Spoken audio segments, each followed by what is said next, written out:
Very good morning to all. Today I will be discussing on the topic fibromyalgia as I told, and more importantly I will be discussing on the conditions which can look like fibromyalgia but is actually not fibromyalgia. That are fibromyalgia mimics, and also to how to know how to differentiate these mimics from the actual fibromyalgia. You know that fibromyalgia is very common in our populations and it is one of the most common cause of widespread myalgias. And the global prevalence is almost 2.7 percentage. That means it's very common. And the incidence, although the incidence is between 20 to 50 years of age, it can affect any age, including children to elderly. The problem with fibromyalgia diagnosis is that it's a double-edged sword. That means fibromyalgia is often underdiagnosed. At the same time, the fibromyalgia can be misdiagnosed. That means, especially those are fresh graduates, they usually underdiagnose fibromyalgia. They miss fibromyalgia. But those who are a busy practitioner in their busy OPD, they may tend to label all cases of diffuse myalgias as fibromyalgia. Therefore, it's the aim of my talk is to learn how to exclude the diagnoses that mimic fibromyalgia. And before going forward, before talking about the fibromyalgia mimics, actually we need to know about what is fibromyalgia, what are its usual clinical features. It's very important because otherwise you will misdiagnose or underdiagnose fibromyalgia. That is, diagnosing fibromyalgia is also important. And to know about fibromyalgia, you should know about fibromyalgia mimics, you should know about the fibromyalgia. And the most common symptom of fibromyalgia is the widespread pain. And usually the patient comes to OPD and say that they have pain all over their body.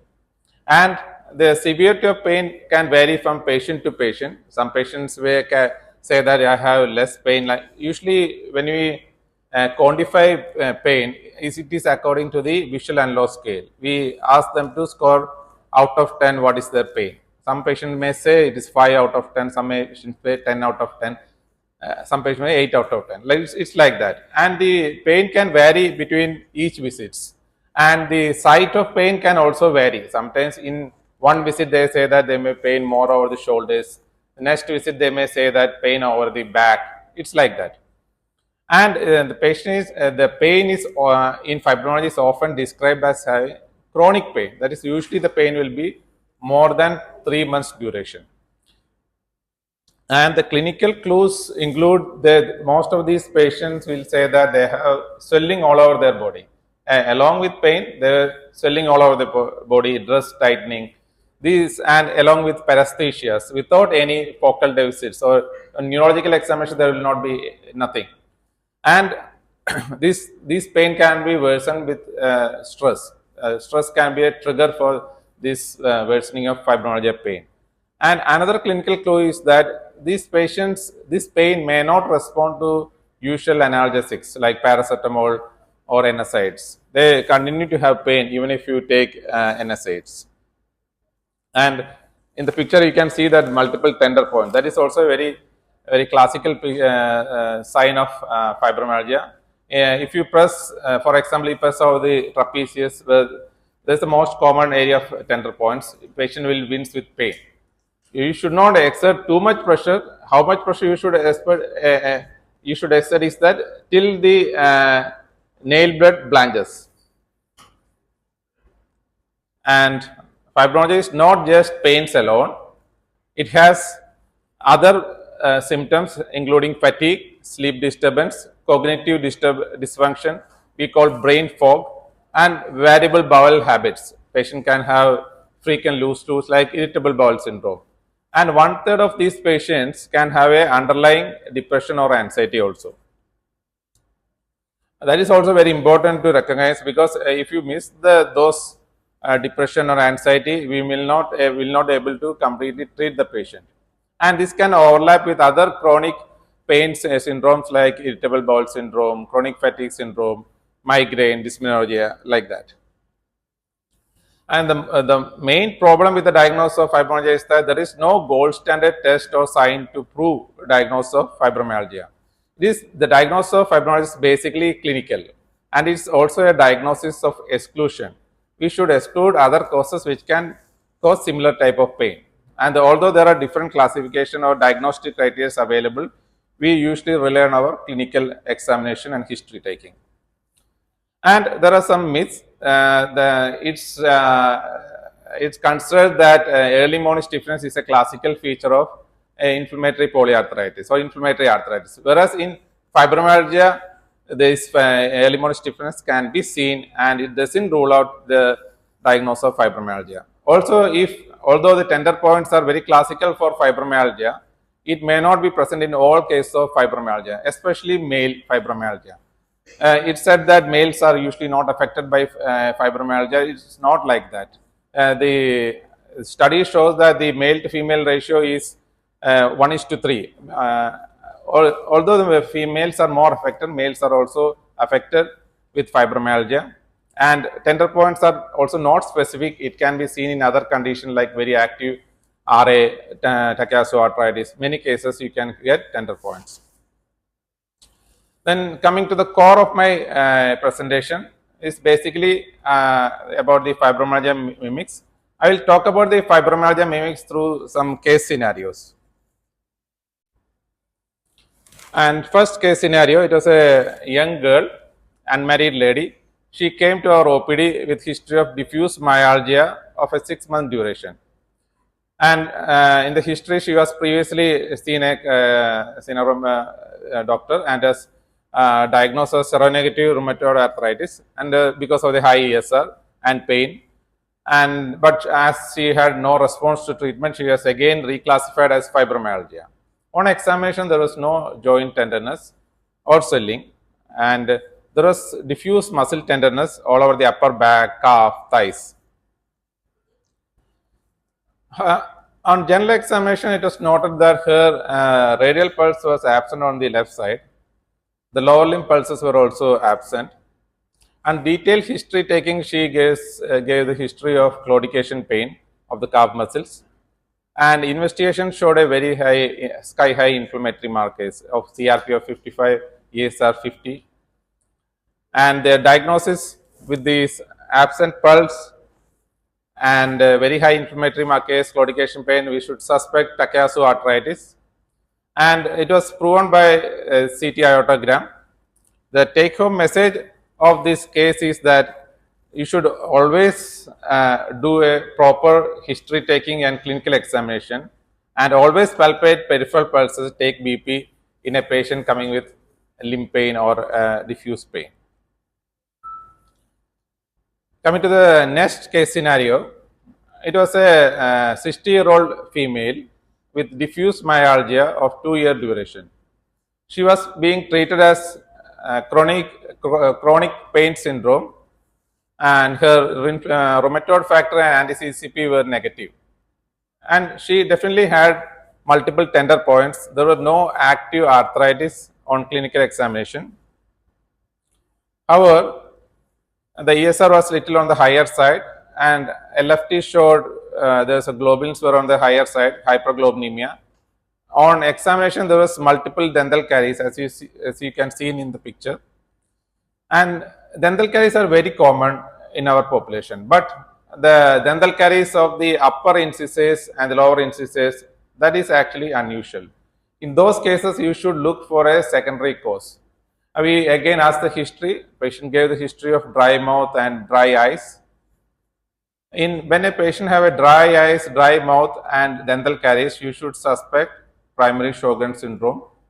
We did a ANA, it was strongly positive, and the ANA profile showed a strongly positive anti-SSA and anti-SSB antibodies.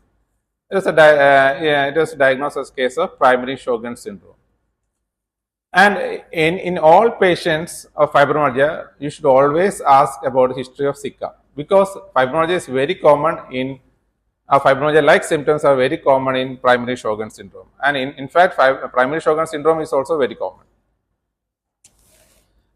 Going to the next case, it is a 32-year-old female She presented with similar history of polyarthralgia, and pain over the upper back, upper and lower back. It's a long disease duration of 5 years, and she was diagnosed having vitamin D deficiency. As you know, vitamin D deficiency is now a universal phenomenon, and she was thought to due to vitamin D deficiency related pain. She was given vitamin D supplementation, but there was no improvement. She also received pregabalin without much improvement. Her all investigations, including ESR, CRP, were within normal limits. But on examination, her joints were hypermobile. The hypermobility means there is a score to actually score this hypermobility. We call Beaton score. She had 9 out of 9. That is a extremely hypermobile joints. And we diagnose this as having a hypermobile joint syndrome. It is also called benign hypermobile joint syndrome. It's a condition where the patients, usually it is seen in more in females. It is characteristically patient will have very hypermobile joints. You can see these 5 tests usually you have to do, and to see if you have a 4 out of 4 scores positive, then it is positive for what we call hypermobile joint syndrome. The first sign is you have to extend the little finger. If it goes beyond 90 degrees, we call it as a positive sign. In both sides you have to do. Both sides means 2 points, and is positive or negative, that you have to see. And other is the B is the to touch the thumb to the forearm, do on the both sides. And next is the hyperextension of the knee and hyperextension of the elbows. And the last one is the patient will be asked to touch the floor with both palms without bending the knees. If this patient had all these features and she had 9 out of 9 score, and we diagnose as case of a benign hypermobile joint syndrome. And takeaway message from this scenario is that hyperlaxity can present as diffuse pain, especially in young women. And if you go through the previous 3 scenarios, the first and third case are basically fibromyalgia mimics. That means that patient had a different diagnosis and patient pain was due to a different cause other than fibromyalgia. First was actually Takayasu arthritis, very active Takayasu arthritis, and the third one was due to the benign hypermobile joint syndrome. Whereas the second case actually patient had Sjogren's disease along with actually she had fibromyalgia. We call it secondary fibromyalgia. That means that this fibromyalgia can coexist with rheumatic disease or non-rheumatic conditions. In that case, we call secondary fibromyalgia. The definition of secondary fibromyalgia is that the fibromyalgia occurring in the presence of another clinically important and dominant medical disorder. Therefore, a diagnosis of fibromyalgia doesn't exclude or rules out other rheumatological or non-rheumatological conditions. It can coexist. The most common cause of secondary fibromyalgia include the inflammatory rheumatologic conditions like Sjogren's disease, rheumatoid arthritis, spondyloarthritis, psoriatic arthritis, and it can occur along with osteoarthritis and disc prolapse. Because if you don't recognize the fibromyalgia in these cases, we will not be able to manage these patients properly.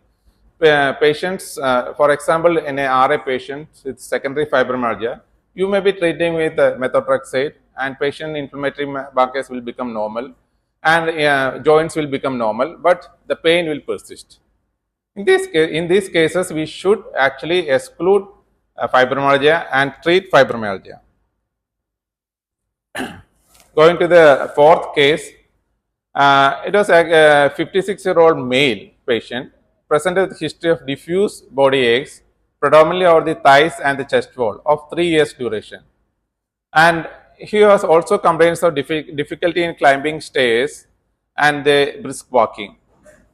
And he was extensively evaluated from outside and could not could not find anything, and when he came to us, he was on Ayurvedic treatment.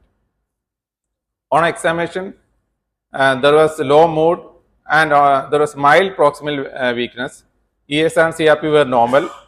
Other investigations were normal except for mildly elevated alkaline phosphatase.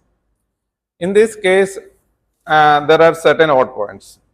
Although I said male fibromyalgia exist, it is not that common. Therefore, when we suspect fibromyalgia in a male patient, you should be extremely cautious. And other thing was the proximal muscle weakness. This usually we don't see, although it is a mild one, we don't see in fibromyalgia patients.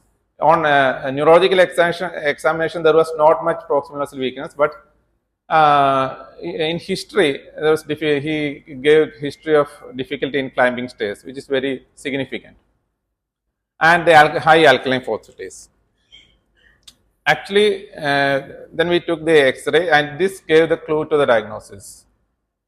Can anyone say what is the abnormality in this X-ray? Yeah, there is a insufficiency fracture. Therefore, the patient have proximal muscle weakness, high alkaline phosphatase. There is a insufficiency fracture. The calcium was almost on the normal side, but there was a very low serum phosphorus level, and there was a phosphaturia, and PTH was normal. The patient has a diagnosis of osteomalacia. He was referred to endocrinology, and later she was diagnosed as having tumor-induced osteomalacia. Therefore, proximal muscle weakness and isolated alkaline phosphatase elevation in a pain patient, we should warrant do further investigations. Going to the next case, it is another young lady. She came to my OPD with diffuse body pain, decreased sleep of 2 months duration, and she was an engineering student. And as usual, during the exam time, her pain. This was her exam time. But however, he denied any mental stresses. There were multiple tender points. The first thing which came to my mind was fibromyalgia. I was almost sure of the diagnosis of fibromyalgia, and she was crying. I thought maybe stress or some other. She may not. All young ladies may not tell the stresses. However, her inflammatory markers were actually very high. CRP was 86, ESR was 80. That's very unusual. When you have a high inflammatory markers, that means that you are not dealing with fibromyalgia. Then I went through all her case records. He has done a ultrasound from outside. In that also abdomen, some vague abdominal pain. It was showing some ovarian some lesion or cyst-like lesion.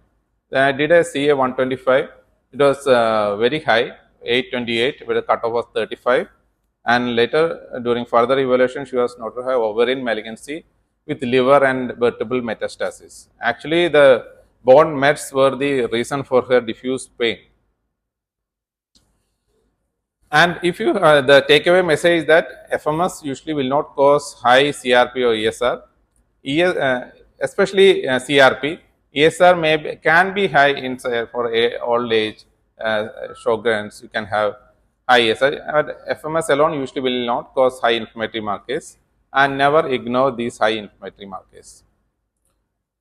And coming to my last case of the talk, it's a elderly lady, 75-year-old lady, present to the rheumatology OPD with diffuse generalized pain of 2 months duration.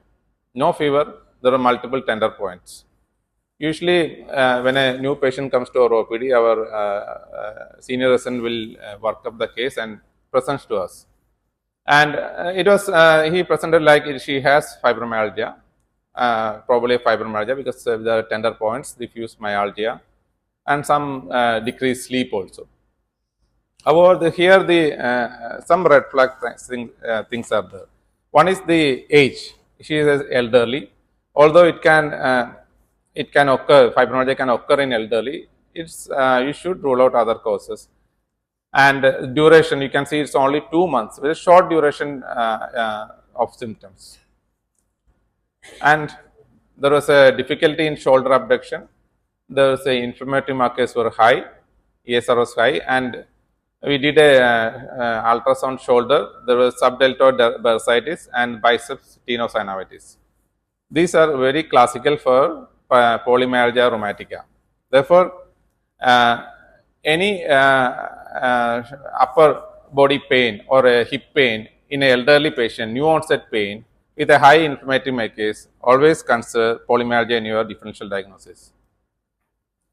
Then summarizing, the rheumatological disorders which can mimic fibromyalgia include spondyloarthritis, especially females SPA, Takayasu arthritis and polymyalgia rheumatica, hypermobile joint syndrome as we saw in the previous case scenarios.